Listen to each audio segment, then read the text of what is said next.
We back with another MMA video.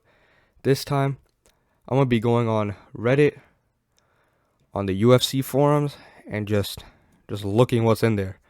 Now, I've never been on the UFC Reddit page. This will be my first time, and I'll be honest, I do not have high hopes. I really don't, because it's no surprise that the MMA community is the most interesting sports community or community in general in the world. It could be the worst thing and the best thing. So let's just get into it and see what they're cooking up in there. So starting off the bat, I found this post on Laura Sanko. Number of people I supposedly slept with is endless. Yada yada yada yada. Um. Alright, that's enough. To be honest, I just wanted to click on this post because she be just looking too fine. I'll be honest, that's it. She was just looking too fine. Fun fact about her. Fun fact about this baddie. She actually competed in MMA. See, I was not lying. She got a 1-0 record. You know, nothing too crazy, but this is where it gets interesting. Her amateur, bro, she was dogging them. She was, look at this, armbar, rear naked, bro. Submission specialist. Mackenzie Dern, who? Nah, Laura Sanko. To be honest, if I wish she kept competing, because she would have been the flyweight champ, the bantamweight champ, and the featherweight champ. Easily women's GOAT. Let's just be honest with ourselves here. Nobody would have came close to beating her. The new mythical fighter. If Laura Sanko continued MMA, what could have been? To be honest, I think she would have been so dominant. They would have had Mr. Lego Enthusiast try to fight her, or even any other flyweight, just to spice things up a little. All right, let's move on. It can't be a UFC video if we don't mention McGregor. Now, this person said, I think people underestimate the impact of breaking a leg plus 2 years of inactivity. Chandler should win.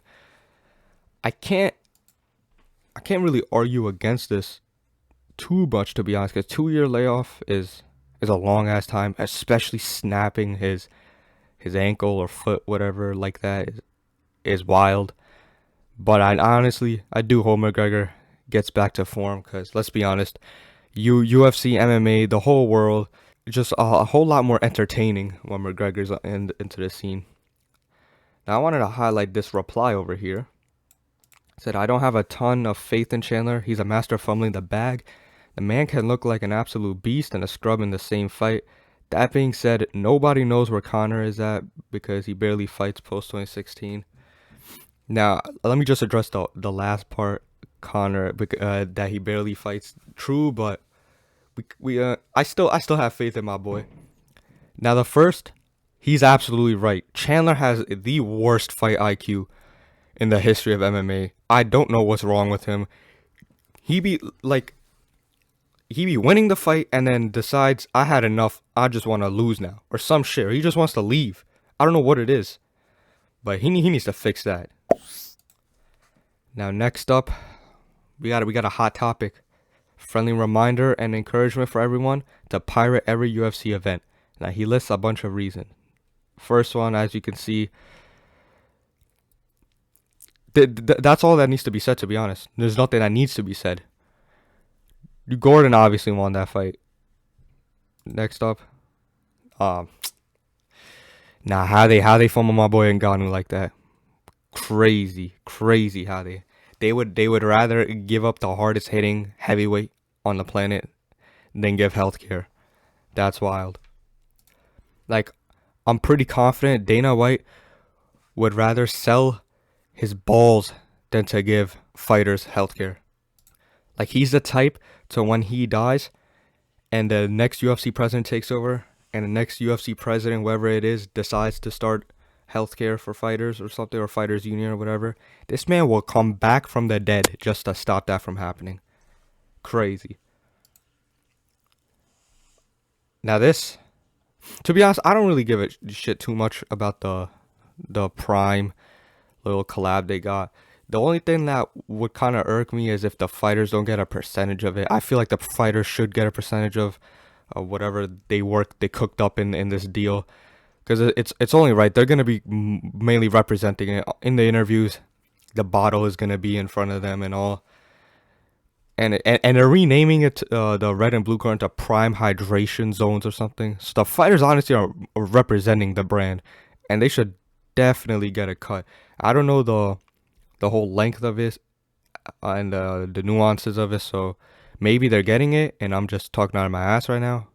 Regardless, I hope they do get a cut. Next up, we got a classic SpongeBob meme. Islam ain't wrong. People say that he isn't a draw. It doesn't have to do with anything with barely promoting this mega fight. It says Dana promoting Islam versus Volk. Dana promoting Power Slap. Literally just giving him his entire bank account. Now, yes, sure, Islam isn't really a big personality. So isn't Volk. They're not really huge draws, I would say. But I've literally seen no promotion for this shit. Or even honestly UFC in general. I be on Instagram, Twitter, and bro, I be seeing more Power Slap than the UFC in general. I don't know what it is. I have a conspiracy on the Power Slap. I think it's a money laundering scheme. I think they're just pumping money into it to make it just so their money becomes more legit. I don't know what it is. If I end up going missing, then you heard it here. My theory was correct. Now this one ties in to the last post. Got Volkanovski, number 1 pound for pound fighter, number 2, yada yada yada. As you can see, just a whole list of accomplishments. Quite literally the most skill for skill fight you can make right now. Like, did you guys even know this fight's in like a damn week, pretty much? Like 7 days or 8 days? I would have never have guessed. I would have still thought this fight was something just called my. They're promoting Blachowicz and Ankalaev. Something that happened almost damn near. It happened last year. They're promoting this more than they're promoting this. What's going on? I wouldn't be surprised if I see a Power Slap ad just slap across my screen right now, to be honest. The Octagon next year. Right off the bat. Anti-union. Had to slap that in the middle of everything. What else we got going on? What else? What's new? See all the TikTok. Okay, they got that TikTok sponsorship. North Face. Nah, hear me out. Imagine North Face fight kits. Now imagine some of those designs you see on the North Face jackets, on the fight shorts. I'm like, I like those will look sick. Those will look crazy. We got Monster, all different shit. You see, this is another crazy part. They would rather make this ugly ass octagon than to let fighters even have one sponsorship or two. Or just like dedicate like a little piece of like the, let's say, the left side of the shorts. Just the two sponsors, like some small shit like this, like the Virgin Airlines logo, just a small logo. No, they'd rather just cover this whole shit up. To be honest, if this happens, which it probably could, they'll just paint the whole canvas with just sponsors. I'll kind of feel bad for the fighters. Yes, they're not getting the money, but also imagine having a fight in this, bro. I'd be lost. See, I can't concentrate as it is. Now I would not be able to concentrate here. Like if someone had me against a fence up here, like I'd be looking at the damn Burger King logo, be like, oh shit, yo, Burger King logo, and then like the opponent literally like takes me down here right on top of Poker Stars. I'm surrounded by Devour and Buffalo Wild Wings. It's just too much going on. I'd be just too distracted to fight, to be honest. Now, I just want to end off on this. How does Till train with these guys and still have zero grappling? Couldn't have said it better. Mohamed Mokaev, he's a known for his strong grappling. Hamza Chimaev, just saying that name, you automatically think grappling. So I'll be honest right now. Call me a casual. I am. I don't know these guys, but I'm just gonna assume that they're also just grappling machines. Buddy trains with all these guys, and still didn't defend one takedown by Duplexis or whatever his name is. It just doesn't make sense. And the worst part is, and I'll be honest, I'm gonna keep rooting for Till. He could go up against Ngannou, and I'm gonna still root for Till. He's just one of my favorite fighters. I just love his style. When he's on, he be fucking on, let's be honest. But I just hope he gets out of this little mental hurdle he's going through, and he could get back to the top. And that pretty much wraps up the video. Y'all let me know about your thoughts of any of this shit.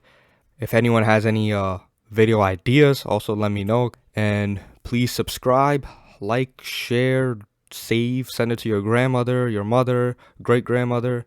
Send it to your whole family clan. I need them views. I need them views. And mom, if you're listening, please watch this video on all 3 of your accounts so I could get at least 3 views and 3 likes. Please do that for me, mother. And I'll catch you on the next one.